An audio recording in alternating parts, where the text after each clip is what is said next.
Okay. Sabi mo pag 10 seconds na. Okay, manda na kayo. Ikaw, Jessa, papasok ka agad. Ikaw, Sheena, dahan-dahan. Sa may kurtina kayo, Ina. papasok. And 3, 2, 1, go. Pasok. 5, 4, 3, 2, 1. Mga anak, sabay muna kayo. Doon muna kayo sa tatay at kapatid nyo. Maghanap muna ako na makain natin. Ayoko po. Gusto po namin sumama sa'yo. Palagi po kasing mainit ang ulo ni Ama sa aming lahat. Kasi nga, ang kukulit ninyo. Masyado kayong pasaway. Uwi na kayo. Uwi! Ayaw po namin. Hu.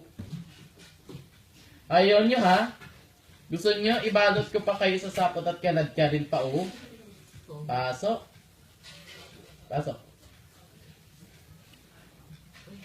Masyado ka malaki, Cristel. Kaya nga dito si Jess, alam mo yun. Nagsama na kayo. Stop mo nga. Dito ako sa gitna kasi